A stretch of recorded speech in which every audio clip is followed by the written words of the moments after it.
bienvenidos a la Escuela de Capacitación Bíblica de la Iglesia Cristiana Renacer. Estamos llevando adelante el estudio bíblico de Egipto a Canaán, lecciones aprendidas en el desierto. La verdad es que este estudio nos conviene porque nos edifica, construye la vida espiritual, nos acerca más al Señor, entendemos más esos procesos de Dios en nuestra vida, sabemos qué es lo que Dios quiere, entendemos más los propósitos de Dios. Y la verdad es que hay mucha similitud entre la historia de Israel a nivel espiritual, en cuanto a aplicación, en cuanto a símbolo, ¿no? De esa salida que ellos tuvieron desde Egipto hacia Canaán. Han pasado por tantas situaciones que cada una de ellas nos ayuda a nosotros a aprender. La palabra del Señor nos dice, inclusive el apóstol Pablo dice, presten atención a todo lo que lean, porque la historia inclusive, particularmente la de Israel por el desierto, pues se escribió para nuestra enseñanza. Entonces es muy importante prestar atención, darnos cuenta cómo aplicar eso a nuestra vida, de qué manera el Señor nos dirige. Bueno, ¿qué significa o cuál es el simbolismo que tiene Canaán y que tiene también Egipto? Porque nosotros salimos desde Egipto, ¿no? Espiritualmente hablando. Egipto representa el mundo, este sistema que nos ata al pecado, que nos esclaviza. También representa Egipto simbólicamente situaciones que nosotros estamos viviendo y que no son lo mejor de Dios. Si nosotros realmente nos damos cuenta de lo que Dios dice en su palabra para nosotros y lo que estamos viviendo hoy, uno dice, yo me siento en Egipto, tengo que salir de aquí, tengo que darme cuenta que Dios tiene algo mejor para mí. Cuando vamos a esto entonces en nuestro gráfico, Egipto representa meramente sobrevivir. Solamente poder pasar por esta vida, pero sin mérito, sin pena ni gloria, nada que dejar, nada que poder transmitir. Eso también nos habla de conformismo, alguien que está totalmente contento con lo que tiene, con lo que ha recibido, pero de adentro, en el espíritu, hay una insatisfacción de saber que hay algo más allá, ¿no? La mediocridad también, hablando acerca de lo que es quedarnos en un lugar estancado, en una línea media, donde no avanzamos, no hay excelencia, no buscamos oportunidades para crecimiento. Nos habla de culpa, de vergüenza, esas situaciones que hemos pasado, que cuando las recordamos preferimos no contarla porque nos da vergüenza y porque todavía nos trae culpa. Eso representa también Canaán, ¿no? Todo lo que es el estancamiento, el haberme detenido, hay una parálisis espiritual que no puedo avanzar, que no puedo crecer, un espíritu derrotado, no siento la victoria de Dios, hay algo que no se cumple en la palabra en mi vida, ¿no? O la esclavitud al pecado también, ¿no? El hecho de que el diablo aprovecha con tantas adicciones y tantas situaciones de este mundo, de este sistema, que nos atrapan y nos dejan ahí esclavos. Entonces uno tiene que darse cuenta que eso no es lo que Dios tiene para nuestra vida, ¿no? Nos quiere llevar el Señor hacia Canaán, que anhelemos lo mejor de Dios. Es decir, Canaán representa los propósitos de Dios para nuestra vida. Dios tiene maravillosos propósitos que se cumplen con aquellos que se ajustan a lo que Dios tiene. El corazón se ajusta a la promesa de Dios. Las promesas de Dios son maravillosas, están allí y nos encanta leerlas, pero de veras, tiene que aplicarse en nuestra vida. Las promesas se conquistan. Por eso tenemos que ir a Canaán para conquistar esa promesa de Dios. La vida abundante que el Señor dijo, Jesús dijo, que Él vino a traer vida y vida en abundancia. La estamos viviendo, la estamos disfrutando y si no es así, pues eso es lo que debemos anhelar. Eso es lo que debemos buscar. La vida victoriosa, espiritual.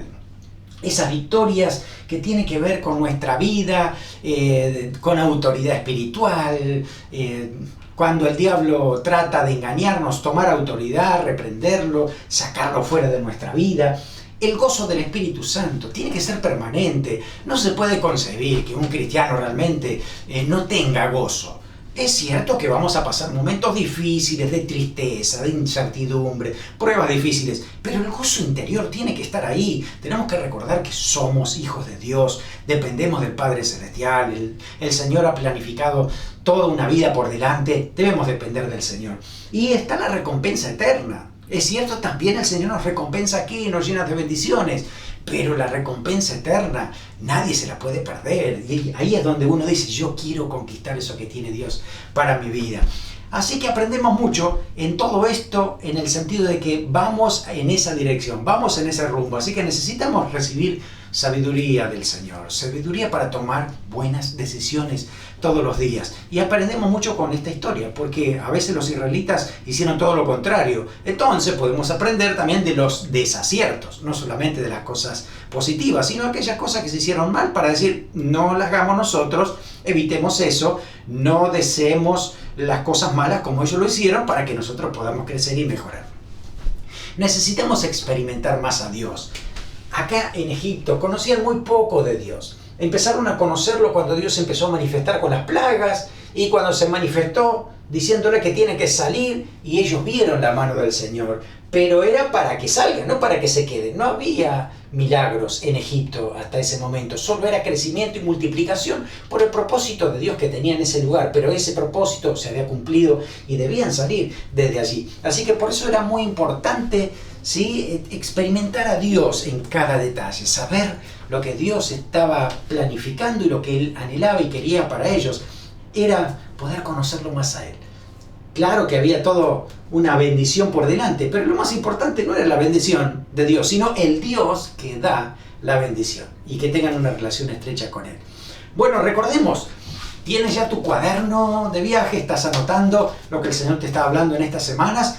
Recuerda que tendrías que haber anotado, ¿sí?, lo que significaba para ti el Egipto. En tu punto de partida, allí, identificar aquello que te esclavizaba. ¿Qué era lo que te detenía aquí? Anótalo, escríbelo, recuérdalo para saber que no debes volver para allí.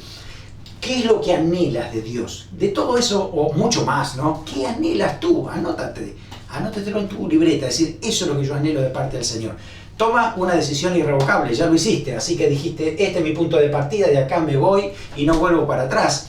Así que era abandonar el pasado, enterrarlo, sepultarlo, dejarlo allí y que no resucite. Tú sigue avanzando a lo que Dios tiene para tu vida.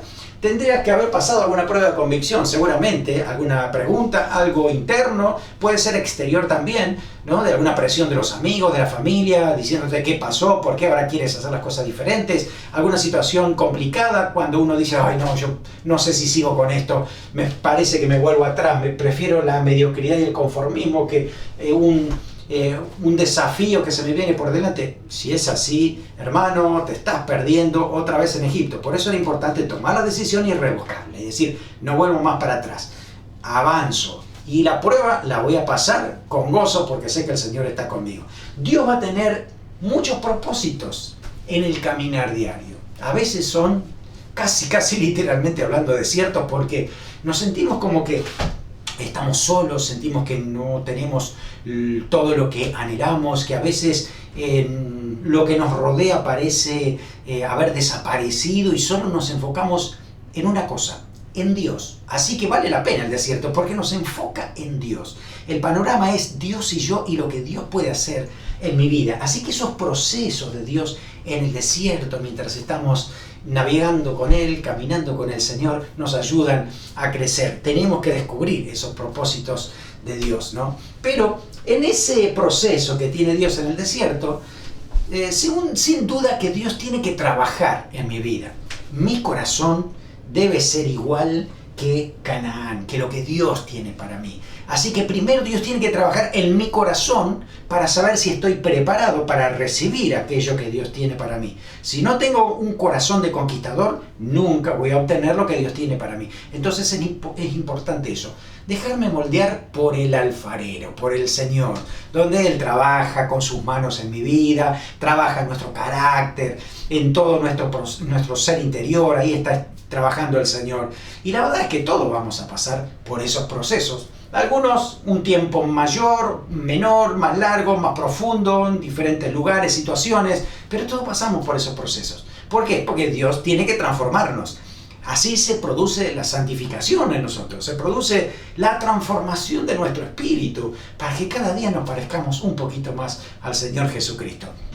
En medio del desierto siempre vamos a aprender. Cuando nuestro corazón es sensible, siempre hay aprendizaje. Aprendemos, maduramos, cambiamos, somos perfeccionados, Dios trabaja en nuestro carácter, ya no somos tan efusivos, tan explosivos. Ahora el Señor empieza a poner paciencia, tranquilidad, nos empieza a hablar, así que ahora tenemos gozo, paz. Se manifiesta el fruto del Espíritu en nuestras vidas. Por eso es importante justamente esto, ir al ritmo del Señor en nuestro carácter. También Dios trabaja en nuestros anhelos. A veces anhelamos muy poco de lo que Dios tiene para nosotros. Y Dios quiere despertar el hambre y la sed espiritual para que anhelemos mucho más de Dios. Así que si se viene una temporada de mucha hambre y de mucha sed, es porque Dios está despertando algo en nosotros para que haya un mayor anhelo de Dios y todo lo que Dios tiene para nuestra vida. También trabajar en nuestras motivaciones. Muchas veces las motivaciones no son las correctas o no son las mejores. Y Dios quiere que realmente nosotros nos movilicemos por amor a Dios, por amor a su pueblo, por amor a sus propósitos, por amor a lo que Dios tiene para adelante. Entonces, eso Dios tiene que trabajar en nuestro corazón. A veces también tenemos preconceptos, ideas ya predeterminadas de hace mucho tiempo. Tenemos ideas de Egipto que creemos que va a funcionar en Canaán. No, es otra mentalidad. La mentalidad de Egipto nunca encaja en la mentalidad de Canaán. Esto es esclavitud, esto es libertad. Y la libertad que el Señor nos da es la posibilidad de poder tomar nuevas decisiones libres de las ataduras del pecado para agradar a Dios y darle lo mejor de nuestra vida al Señor. Así que vale la pena ese proceso. Y eso trae gozo en nuestra alma. Trae la satisfacción de saber que Dios tiene el control, que Dios nos moviliza, que Dios es el que nos está dirigiendo, ¿no? Así que aprendemos en el desierto, aprendemos a depender más del Señor. Eso es lo que estamos viendo hoy. De Egipto a Canaán, clase número 6. Aprendiendo dependencia de Dios. Necesitamos estar más en contacto con Dios, depender más de Él y menos de nosotros, menos de los recursos, menos de lo que nos parece que es más apropiado, más de Dios. Ahí es donde nos quiere llevar el Señor, y el desierto nos ayuda mucho a aprender. Por eso en esos procesos vamos a encontrar muchas veces pruebas de dependencia. Pruebas de dependencia. Si yo digo que Dios es Dios, y que Él es mi proveedor, y que es mi sanador, y que hace toda la obra perfecta en nuestras vidas, entonces van a aparecer situaciones, pruebas, donde yo lo voy a demostrar y voy a decir, sí, Dios sigue obrando en mi vida, y aquí está, esta es la respuesta, aquí está Dios obrando en medio de su pueblo. Cuando uno ve esas pruebas que estamos pasando en el desierto, cuando empiezan a faltar las cosas, ¿no? Faltan las cosas materiales, faltan los alimentos, falta el trabajo, faltan las relaciones. Cuando empieza a faltar, ahí es donde nos damos cuenta que necesitamos la provisión de Dios para nuestra vida, porque muchas veces nosotros intentamos proveerlo por nuestros propios medios y a veces no son los mejores, y no es todo lo que Dios tenía para nuestras vidas. Por eso es importante conectarnos con el Señor, decir, bueno, ¿qué va a hacer el Señor? ¿Qué propósito tiene el Señor con esas pruebas de dependencia? Mira, en primer lugar, y aquí estamos, primero, aprender a confiar plenamente en Dios. A veces confiamos un poquito como para decir, bueno, soy cristiano, voy a la iglesia, listo, ¿no? Pero Dios quiere mucho más que eso. Dios quiere que yo sea un hijo, que me relacione con Él, que crezca, que lo escuche a Dios, que sepa lo que Dios tiene para mí, que me atreva, porque el Señor me dice, tengo algo mejor para ti, no te conformes con lo que hay aquí, hay algo mejor. Entonces yo necesito aprender a confiar plenamente en Dios. En medio de las situaciones, en medio de las necesidades, ahí nos vamos a dar cuenta que Dios es el que puede satisfacerlos de manera plena. Así que aprendemos a confiar en Dios en medio de las pruebas de dependencia. También, en la prueba de dependencia nosotros vemos el amor de Dios sobre sus hijos. Mira, si a ti no te faltan cosas, si a ti no te falta amor, si a ti no te falta, no sé, algunas cosas que a veces uno dice, bueno, no sé si son tan importantes, pero aún eso, Dios manifiesta su amor, hasta en cada detalle que uno dice, yo no sé si Dios esto realmente se preocupa y lo tiene en cuenta. Dios se preocupa, Dios derrama amor sobre sus hijos, y hasta el mínimo detalle, cuando uno dice, wow, qué tremendo. Me acuerdo el testimonio de una hermana que tenía lo básico, pero quería comer manzanas, y le dijo, Señor, necesito una manzana. Ese mismo día alguien le trajo 10 manzanas, justo la que quería, y fíjense usted qué detalle, ¿no? Pero a uno ahí, Cuando falta la manzana y no la tenemos, le pedimos a Dios y vemos su provisión, pues, wow, qué bueno que es el Señor, cuánto nos ama. Vemos el amor del Señor en esos procesos que estamos pasando cuando son pruebas de dependencia. En tercer lugar, nos ayuda a evaluar y a priorizar necesidades. Cuando tenemos todo y no nos falta nada, no sabemos cuál es la verdadera necesidad y no sabemos a veces qué es más importante que otra cosa. Entonces, cuando empiezan a faltarnos, y Dios permite eso muchas veces, para que nos empecemos a dar cuenta qué es lo que tiene valor realmente. Y si nos vamos a morir, que no sea morir de hambre de la palabra de Dios, porque eso no nos tiene que faltar nunca. Hay cosas que son prioridad. Las cuestiones espirituales, las necesidades espirituales son primero. Es antes que las necesidades materiales. Inclusive las espirituales son más importantes que las emocionales. Si estamos relacionados con el Señor y satisface nuestro espíritu, todo lo demás va a empezar a acomodarse en su sitio justo. Por eso es importante esto, evaluar y priorizar las necesidades. Gracias a las pruebas de dependencia empezamos a crecer y a aprender cómo manejarlas. También, en cuarto lugar, reconocer que Dios es dueño de todo. Cuando tenemos todo, somos el hijo del rey, entonces no nos falta nada, qué tremendo, estamos todos bien y no nos damos cuenta que poco a poco empezamos a creer que somos dueños de eso, ¿no?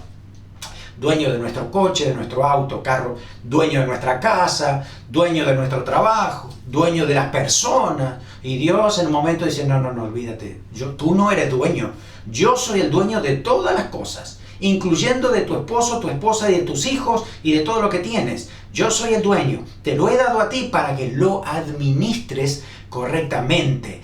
De hecho, vas a rendir cuenta delante del Señor de todo lo que se te ha dado. Cuanto más se te ha dado, más debes rendir cuenta al Señor. Por eso es importante entender eso, ¿no? Que Dios es dueño de todo. Cuando empiezan a faltar cosas y uno creía que las tenía en su mano y ya no los tiene como antes, entonces esa prueba de dependencia me sirve para aprender que Dios es dueño de todo. Fíjese lo que dijo Job. Jehová dio, Jehová quitó, sea el nombre de Jehová bendito. ¿Podemos decir lo mismo que Job? Y lo decimos cuando tenemos todo, cuando nos falta algo que es muy importante para nosotros, ahí deberíamos decir lo que dijo Job. También, en quinto lugar, conocer otras facetas de Dios. Gracias a las pruebas de dependencia, conocemos más a Dios, conocemos algunos aspectos diferentes que a lo mejor antes ni habíamos prestado atención, pero ahora nos damos cuenta que Dios también provee los alimentos, que Dios también nos sana, que Dios también abre puertas de trabajo, que Dios también puede traerme una persona a mi vida para que sea un amigo, un cónyuge o alguien que yo pueda bendecir. Es decir, vemos a Dios obrando en muchas facetas y Dios se manifiesta, Dios se revela en parte de su carácter que a lo mejor antes no lo conocíamos, pero en esas pruebas de dependencia vemos una mayor manifestación de Dios y lo conocemos más. Con eso es suficiente para decir gracias Señor por la prueba de dependencia que a veces tenemos. También en sexto lugar es disfrutar una relación estrecha con Dios. No es simplemente levantarme en la mañana, hacer mi vida, al mediodía acordarme que existe Dios que me dio la comida y le doy gracias, así que oro por la comida y digo ya oré una vez. Ese no es el propósito de una relación con Dios. La relación es estrecha, es decir, en todo momento, sean cosas buenas, sean cosas malas, estás comunicándolo con Dios. Decir, ay Señor, ¿qué pasó aquí? Ay, qué lindo Señor. Es decir, hay una comunicación con el Señor permanente, pero la tienes que disfrutar, no tiene que ser forzada, tiene que ser voluntaria y con amor para poder disfrutar al Señor en tu vida. Cuando hay pruebas de dependencia, uno empieza a disfrutar más a Dios cuando depende más de Dios. Y también es esto, es crecer en fe, gozo, paz, confianza, seguridad. Necesitamos crecer. Y cuando Dios empieza a satisfacer las necesidades y vemos que esta prueba de dependencia la hemos pasado con gozo, con paz, con lo que sea, hemos visto la mano del Señor, vemos crecimiento y gracias al Señor porque eso nos ayuda a seguir adelante. Así que vale la pena esas situaciones. Tendremos que decir que vivan las pruebas de dependencia, porque mire cuántos beneficios tiene, y me estoy quedando corto, puede anotar usted mucho más, pero son beneficios que nos ayudan a crecer, que nos ayudan a madurar, que nos hacen sentir mayor gozo, disfrutar la vida cristiana, disfrutar de lo que el Señor nos da. Así que no te pierdas, no dejes pasar muy rápido las pruebas de dependencia, concéntrate en lo que Dios quiere hacer y vas a ver el resultado diferente en ese proceso de Dios. Así que Dios es el que va a tener el control. A todos les ha pasado esto. Vas a la Biblia y encuentras en todo momento, en todo tiempo, de cualquier hombre o mujer de Dios que ha pasado pruebas de dependencia. Elías era alimentado por Dios por 2 cuervos con carne y pan y un arroyo. De pronto se secó el arroyo, no había más. Dios dijo, ve a la casa de una viuda, fue para allá y la prueba de dependencia la pasa con gozo, dependiendo de Dios, y ve los resultados, ¿no? Porque Dios siempre le ha ayudado. A Agar le faltó agua, se estaba muriendo su hijo, vio la provisión de Dios de una manera milagrosa. Isaac cavando pozos por falta de agua y Dios también dándole provisión. En tiempo de Elías y Eliseo, las viudas se morían de hambre y había multiplicación de aceite. Hoy está ahí registrado en la Biblia esos grandes milagros de Dios porque hubo prueba de dependencia. Entonces manifiesta milagros de Dios, lo vemos, nos ayudan a crecer y no nos olvidamos nunca más de esos milagros, ¿no? Sansón casi se muere de sed y Dios proveyó agua milagrosamente. Pablo hizo aguijón, algunos o muchos piensan que es una enfermedad de los ojos, y ahí estaba dependiendo de Dios, bástate mi gracia. Así que esas pruebas lo ayudaban a crecer más, a depender más. Jesús en el desierto dice que tuvo hambre y ahí se le presentó la tentación, pero después dice, vinieron los ángeles y le servían. A todos nos puede pasar, le pasó al Señor, a nosotros también. Necesidades que deben ser cubiertas por el Señor, así que nos ayuda a depender más del Señor. El pueblo de Israel tuvo pruebas de dependencia y vamos a compartir hoy 3 pruebas. Las vamos a poner en diferentes tiempos. Aquí está la número 1, la número 2, la número 3. Aquí, muy bien.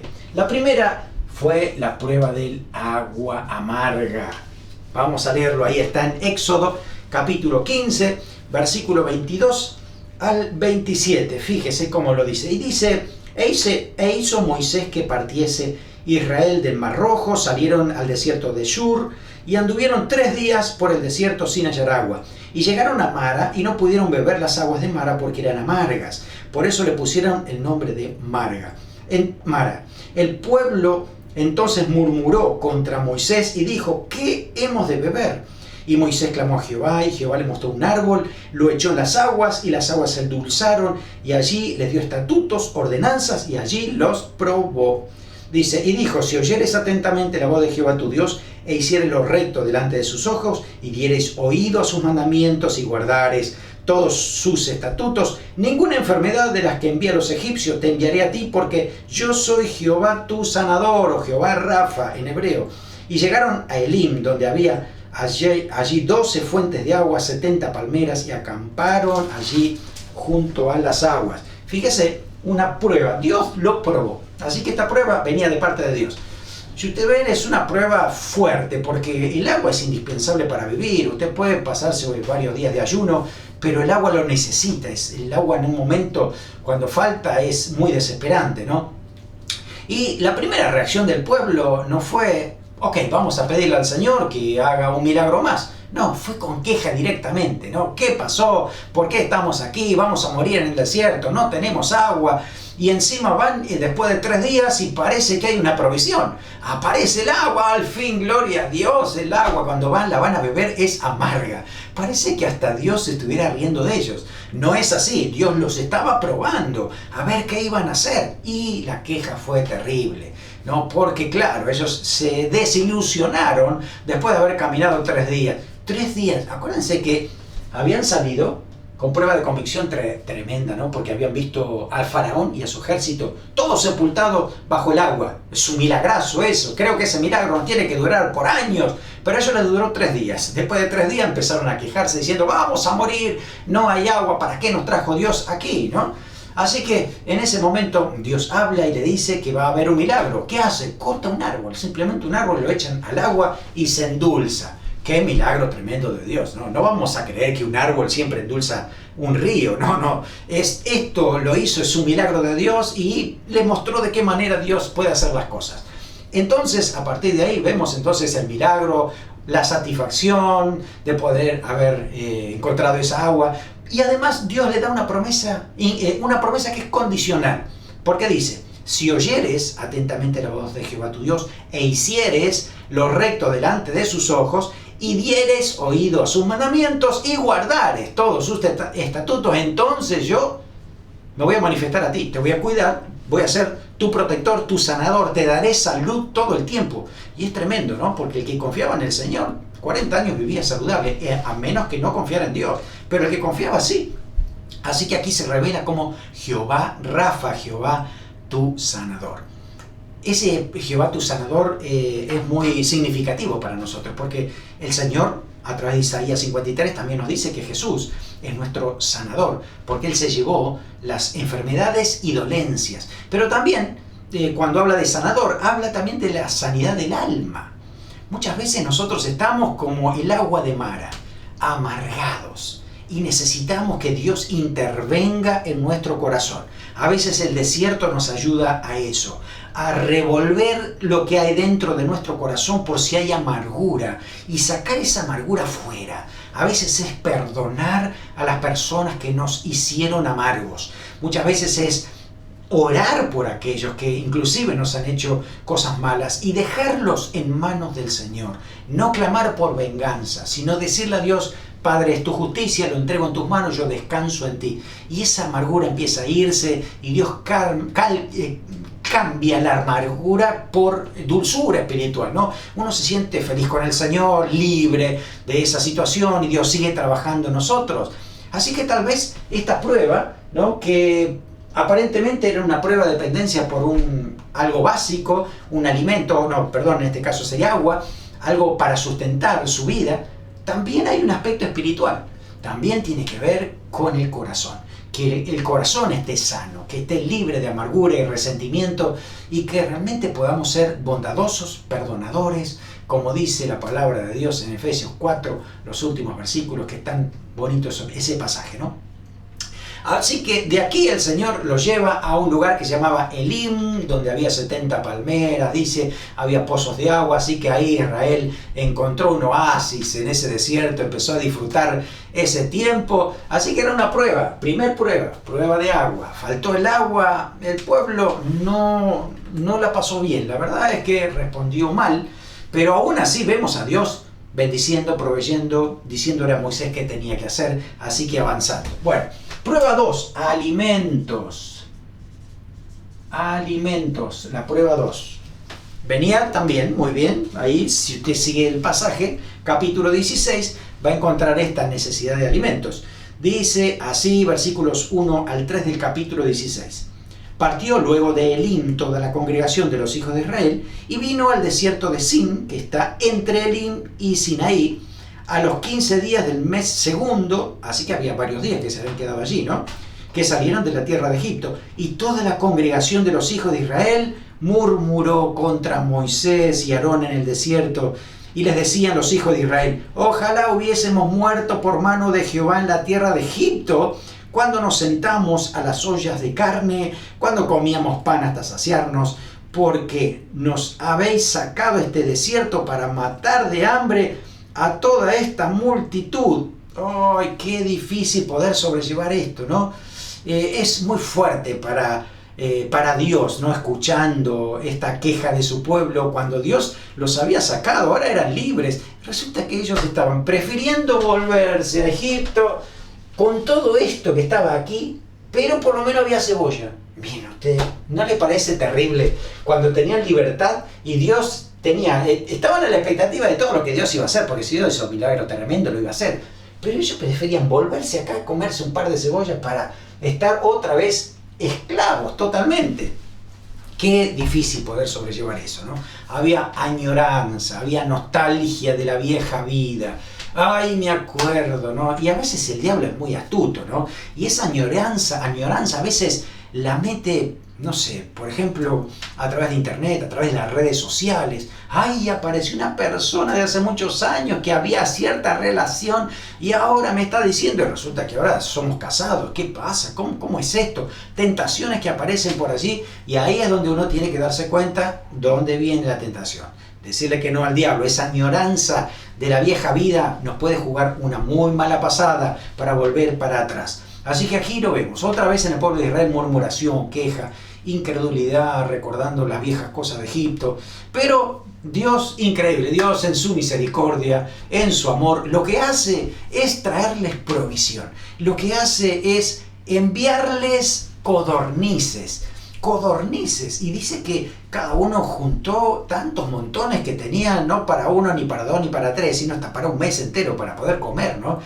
Entonces, en ese sentido, el primer milagro que hace es eso, darle perdices, o codornices, más bien codornices, que eran un plato bastante importante en Egipto, era un manjar que lo sabían comer también, ¿no? Así que aquí aparecen, ¿no? Dios las arrastra con un viento y las trae por medios naturales, pero las trae también a todas las codornices, y ahí entonces el pueblo empieza a juntar esas codornices. Pero no era solamente esto, también aparece la provisión del maná, del pan celestial. Dice el versículo 4, Jehová dijo a Moisés, he aquí yo os haré llover pan del cielo, y el pueblo saldrá y recogerá diariamente la porción de un día, para que yo lo pruebe si anda en mi ley o no. Otra vez, yo lo pruebe, dice Dios, lo está probando. ¿Te falta comida? Bueno, yo te estoy probando, a ver si vas a depender de mí. Y Dios lo que hace es enviarle pan del cielo para alimentarlos todos los días. Así que Dios es el que establece el camino de la dependencia de Dios. Cada día había que depender de Dios, en que Dios iba a mandar el pan. A lo mejor el primer día muchos estarían dudando, ¿no? ¿Y qué habrá pasado mañana? ¿Qué va a pasar mañana? Y resulta, van mañana otra vez y encuentran el pan partido, ¿no? Tirado en esos tipo hojaldres que decían, ¿no? Con sabor a miel, era algo muy maravilloso lo que era ese pan. Así que había que probar ahora el maná y empezar a trabajar el maná, y dice que algunos lo pisaban, lo molían, lo hacían tortas, lo freían, lo hervían, de todo, ¿no? Así que imagínate todo lo que se podía hacer con maná. Así que aquí tenían la responsabilidad de poder recogerlo. Dios dice que era pan del cielo. Si usted va a Nehemías 9:15, Salmo 78:24, Salmo 105:40, dice eso, pan del cielo. En otras ocasiones hasta se llamó alimento de nobles, pero los israelitas le pusieron maná, que significa ¿qué es esto? Y así le quedó durante 40 años. Comían el ¿qué es esto? ¿Por qué no elegimos otro nombre más bonito, no? Pan del cielo era una linda propuesta, pero ¿para qué es esto? ¿De qué se trata? Y así se quedó, ¿no? Así se quedó el nombre, el maná. Debían recogerlo todos los días. Es algo que Dios quería que ellos hicieran, porque no era simplemente que se pongan a la puerta de la campaña, de ahí donde estaban, ¿no? De esa tienda de campaña, abran la boca, que Dios le haga tirar el pan en la boca. No. Dios lo que quería también era que hagan su parte. Él hacía el milagro, pero tenían que salir a recogerlo. Todos los días, menos el día de reposo. El día antes del día de reposo debían juntar 2 porciones para cada uno, para que puedan tener también para el día siguiente. Y así fue como lo hicieron. Pero aún así, si usted sigue leyendo, va a encontrar que muchos del pueblo salieron también a recoger en día de reposo. Pero ya tuvieron 6 días de haber recoger, y Dios le dice, no vayan al séptimo porque yo no les voy a mandar. Y también fueron a ver si encontraban. Increíble. Y otros que habían guardado para el día siguiente, cuando Dios dijo que iban a tener todos los días, y se le echó a perder. Muy duro, cabeza dura. No le echemos la culpa mucho a ellos, porque muchas veces a nosotros nos pasan situaciones parecidas, donde a veces revelamos esa testarudez, ¿no? Esa tosudez que tenemos nosotros también, ¿no? Sin embargo, Dios siempre actúa con misericordia. Si tú estuvieras con Dios allí en los cielos y escucharas al pueblo actuar, ¿tú le darías pan? ¿Le darías ese pan del cielo todos los días o le tirarías piedras? No, pero el Padre Celestial no hace eso. Por eso dice que Él, ¿qué padre le va a dar a su hijo una piedra si le pide pan? Lo mismo es el Padre Celestial. Desde el cielo, 40 años a este pueblo duro, incrédulo y murmurador, le dio el pan del cielo todos los días. Tremenda lo que hizo el Señor. Así que en esta nueva etapa había que aprender a degustar el maná, a disfrutar la comida espiritual. Acuérdense que el Señor Jesús nos lleva esto también a una relación espiritual, a aprender de Dios y aprender del Señor Jesucristo. Porque el Jesús dijo, yo soy el pan vivo que descendió del cielo. Así que el propósito al darle el pan del cielo a Israel no era solamente proveer, sino enseñarles a aprender la palabra, a aprender de Dios. Deuteronomio 8:3 lo dice claro, dice, y te afligió y te hizo tener hambre, y te sustentó con maná, comida que no conocías tú, ni tus padres la habían conocido, para hacerte saber que no solamente de pan vivirá el hombre, mas de todo lo que sale de la boca de Jehová vivirá el hombre. Es una lección muy importante aprender esta, es una lección espiritual. Ojalá que en este punto 2 hubieran aprendido estas pruebas de dependencia, ojalá que nosotros aprendamos esto. Cuando el Señor también suple nuestras necesidades, nos recuerda que lo más importante es depender de Dios, que es el que suple las necesidades, no depender solo de las bendiciones que el Señor nos da. Así que así es como podemos crecer, podemos avanzar. Y recuerdan lo que dice la palabra. Todos los días nosotros, si oramos el Padre Nuestro, por ejemplo, no digo repetirlo como loro, sino eso que está contenido en el Padre Nuestro, nosotros también lo decimos en nuestras palabras. Tendríamos que decir, Señor, el pan nuestro de cada día, provéelo hoy también. Y gracias porque lo vas a hacer mañana, y mañana oraré por mañana. Pero hoy, Señor, gracias porque tienes la provisión para hoy. Acuérdense que Jesús también dijo, no os afanéis para el día de mañana, porque cada día tiene su propio afán. Así que en este día, confía en el Señor, confía en la provisión de Dios. Dios tiene el alimento, Dios tiene los recursos que necesitamos, así que podemos confiar en Él. El Señor es el proveedor de nuestros recursos y para todas las necesidades. Ahora, tercera prueba, también otra vez prueba de agua. Esta era agua amarga, pero aquí faltó el agua. Y en una segunda prueba de agua, ¿no creen ustedes que deberíamos haber aprendido que si Dios proveyó agua la primera vez, lo va a hacer en la segunda? Pero cuando uno tiene el corazón incrédulo, cerrado, no cree en Dios, no se acuerda de la provisión anterior. Eso es lo que le pasó al pueblo de Israel. Cuando usted avanza un poquito más, capítulo 17, aparece justamente esto. Dice así los primeros versículos. Toda la congregación de los hijos de Israel partió del desierto de Sin, donde había estado antes, conforme al mandamiento de Jehová. Es decir, conforme al mandamiento de Jehová. Iban bien porque las nubes los iba dirigiendo. Y los llevó el Señor a un lugar donde no había agua. Dice, no había agua para que el pueblo bebiese. ¿Se da cuenta que Dios los está probando? Dios con la nube los llevó a un lugar que no había nada de agua. ¡Wow! ¡Qué prueba! Dios mismo tocando al pueblo. Dice, y altercó el pueblo con Moisés y dijeron, danos agua para que bebamos. Y Moisés le dijo, ¿por qué altercáis conmigo? ¿Por qué tentáis a Jehová? Así que el pueblo allí tuvo sed y murmuró contra Moisés. Y dijo, ¿por qué nos hiciste subir de Egipto para matarnos de sed a nosotros, a nuestros hijos y a nuestro ganado? Otra vez, vamos a morir de sed. Entonces clamó Moisés a Jehová diciendo, ¿qué haré con este pueblo? De aquí a poco me apedrearán. Y Jehová dijo a Moisés, pasa delante del pueblo, toma contigo a los ancianos de Israel, toma también en tu mano tu vara con que golpeaste el río y ve. Y aquí yo estaré delante de ti allí sobre la peña de Oreb. Golpearás las peñas y saldrán de ellas aguas y beberá el pueblo. Y Moisés lo hizo así en presencia de los ancianos de Israel. ¡Wow! ¡Qué tremendo milagro que Dios hizo, proveyendo lo que era justamente el agua al momento que no había nada! ¿Y de dónde? De una roca, de una piedra. No es que había agua dentro de la piedra. Dios hizo un milagro, golpea la piedra y desde allí brota un gran río de agua que satisface no a una pequeña porción del pueblo, satisface a todo el pueblo, 3 millones de personas, con agua que sale de la roca. Piensa lo que estamos hablando, agua que sale de un pedazo de roca. No es que era una roca que te contenía agua, porque si no se hubiera roto esa roca, ¿y cuántos hubieran bebido? 20. Pero acá estamos hablando de 3 millones, de un chorro de agua que salía continuamente desde ahí. Tremenda la obra del Señor. ¿Qué pasó? Así que Israel había vuelto a murmurar por esta situación. Pero no solamente queja e incredulidad. Ahora también lo que añade es provocación. Y eso es un problema mayor todavía, ¿no? Una cosa es que te quejen porque no está bien, pero otra cosa cuando dice, a ver, ¿qué va a hacer Dios acá? A ver, ¿Para qué nos trajo Dios acá? Provocar a Dios. Dice eso, ¿no? Éxodo 17:7, fíjese. Y llamó el nombre de aquel lugar Masá y Meriba por la rencilla de los hijos de Israel, porque tentaron a Jehová diciendo, ¿está pues Jehová entre nosotros o no? Entonces eso sí manifiesta incredulidad. Habían transitado mucho ya en el desierto y ahora están diciendo, a ver, si Dios está aquí con nosotros, entonces que nos dé el agua. Si no, o no está Dios con nosotros.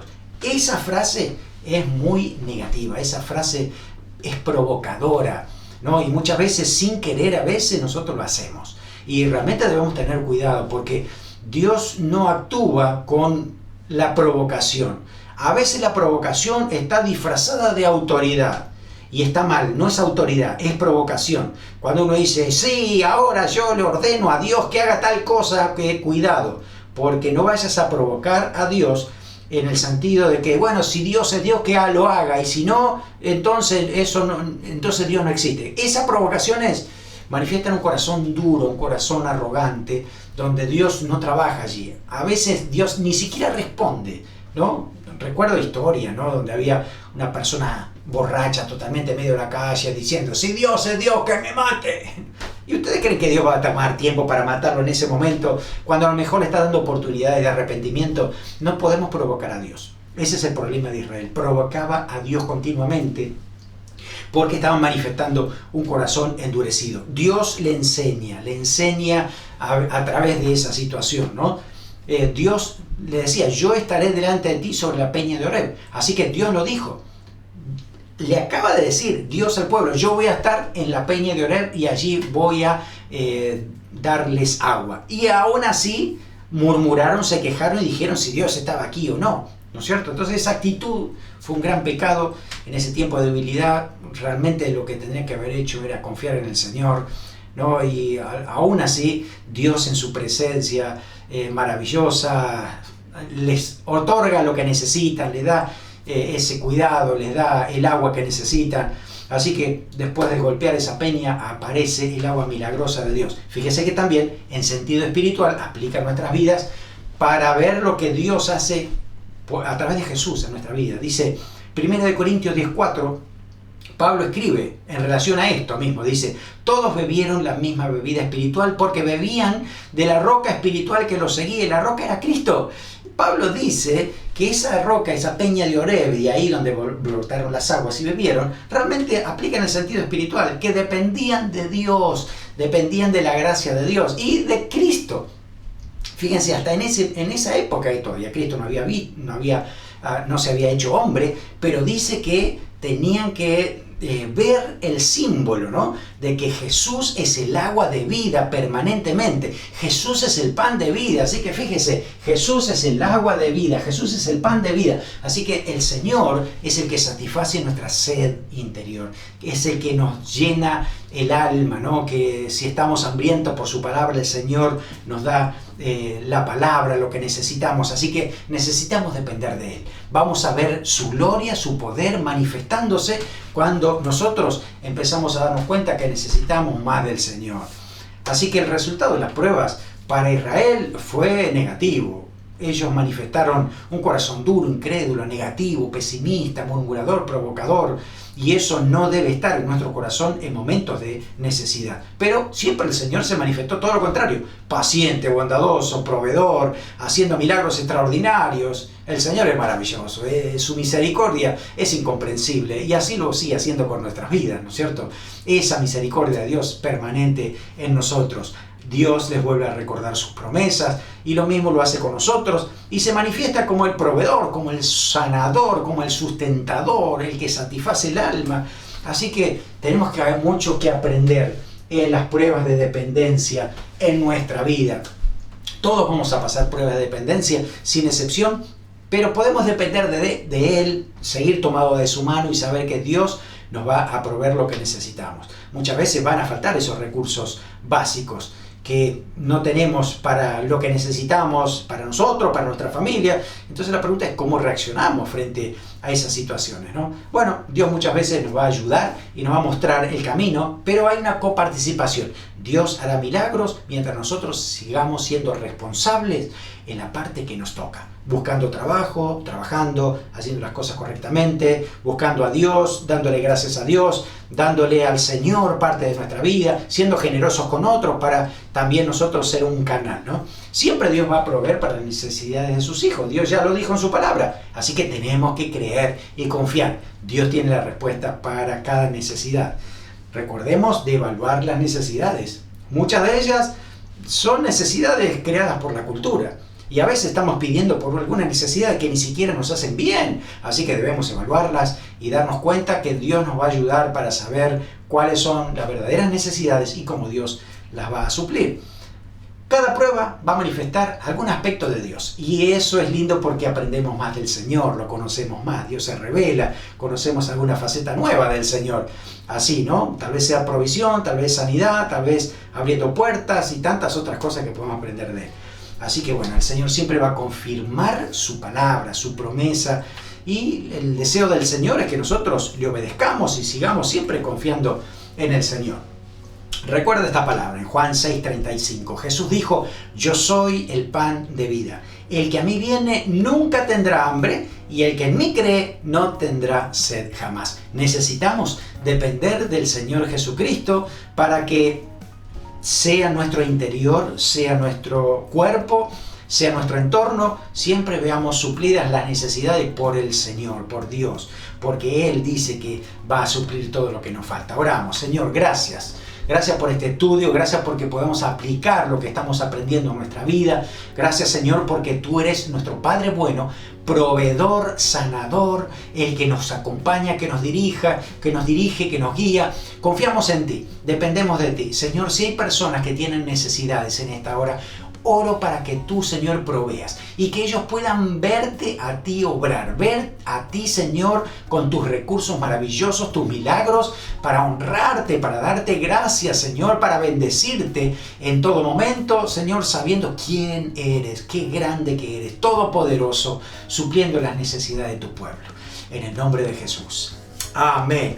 Amén, que el Señor te bendiga. Te animo a seguir continuando nuestro viaje hacia Canaán, aprendiendo estas lecciones que tenemos en el desierto, ¿no? Ellos tenían la nube, nosotros tenemos la presencia del Espíritu Santo acompañándonos permanentemente. Así que recuerda, el Señor quiere que vivas en victoria espiritual, bendecido, vida abundante con las promesas de Dios. Hacia allí vamos. Ojalá que hoy puedas experimentar ese Canaán en tu vida, las cosas que Dios tiene para ti. Dios te bendiga abundantemente.